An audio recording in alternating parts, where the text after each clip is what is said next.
নমস্কাৰ এই মুহূৰ্তত আহি পৰিছে আজি কেইবাটাও গুৰুত্বপূৰ্ণ খবৰ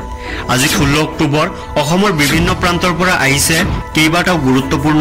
আজি বিগ ব্ৰেকিং নিউজ জুবিন গাৰ্গৰ মৃত্যুৰ ঘটনাৰ সন্দৰ্ভত সিদ্ধাৰ্থ শৰ্মা সন্দীপ গাৰ্গ নন্দেশ্বৰ বৰা পৰেশ বিষ্ণয় এই পাঁচজন অভিযুক্তক বাক্সা জেললৈ স্থানান্তৰ কৰাৰ সময়ত বাহিৰত জুবিন সমৰ্থকৰ ভিতৰত উত্তেজনা পাথৰ প্ৰহাৰ যান বাহন জ্বলাই দিয়া ইত্যাদি ঘটনা ঘটিছে প্ৰশাসনে মুখালপুৰ আকপাহত প্ৰতিবিধ আদেশ জাৰি কৰিছে আৰু এই পাঁচজন অভিযুক্ত কামৰূপ মুখ্য ন্যায়িক দণ্ডাধিকাৰীৰ আদালতে 14 দিনৰ বাবে ন্যায়িক জিম্মালৈ প্ৰেৰণ কৰিছে CID ঘোষণা কৰিছে যে সামাজিক মাধ্যমত ভাইৰেল হোৱা জুবিন গাৰ্গৰ পোষ্টমৰ্টম ৰিপৰ্ট সম্পূৰ্ণকৈ জাল আৰু জাল তথ্য প্ৰচাৰৰ বাবে আইনমতে ব্যৱস্থা লোৱা হ'ব এই দাবী কৰিছে যে তদন্ত পৰিপুষ্ট আৰু নিখুঁত হ'ব লাগিব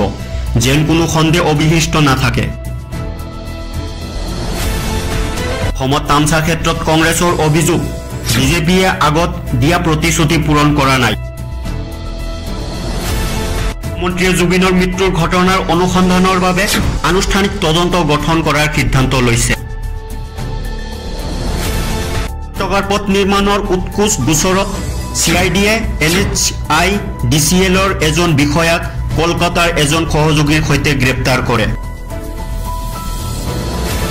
তিনি প্ৰতিবাদকাৰী গুলিবিদ্ধ ৰেপিড একশন ফোৰ্সে বাক্সাত আৰম্ভ কৰিছে অভিযান খান্দ আইন ভংগ কৰিলে হ'ব পাৰে বিপদ বৰ্তমানলৈ তিনিজন প্ৰতিবাদকাৰী গুলিবিদ্ধ তিনিজনৰ ভিতৰত এজনৰ অৱস্থা সংকটজনক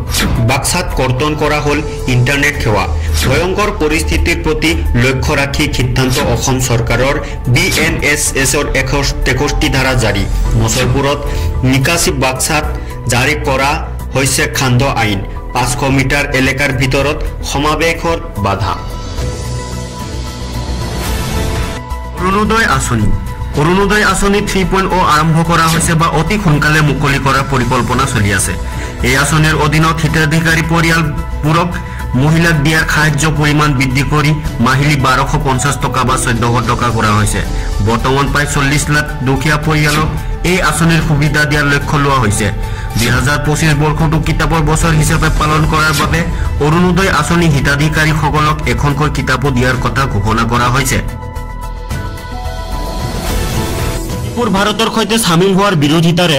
উপত্যকা জিলাসমূহত 12 ঘণ্টীয়া বন্ধৰ ফলত জনজীৱন স্তব্ধ হৈ পৰিছে মন্ত বিশ্ব শৰ্মাই ৰাজ্যক শান্ত থাকিবলৈ আৰু জুবিন গাৰ্গৰ গোচৰত ৰাজনীতি নকৰিবলৈ আহ্বান জনায় অধ্যক্ষতাৰ বাবে ভাৰতৰ প্ৰস্তুতি ব্ৰাজিলৰ সৈতে আন্তঃগাঁথনি প্ৰকল্পত সহযোগিতাৰ সম্ভাৱনা ভাৰতৰ যদি এনে ধৰণৰ ডেইলি নিউজ পাব খোজে তেনেহলে আমাৰ চেনেলটো সাবস্ক্ৰাইব কৰিব আৰু এটা লাইক দি যাব ধন্যবাদ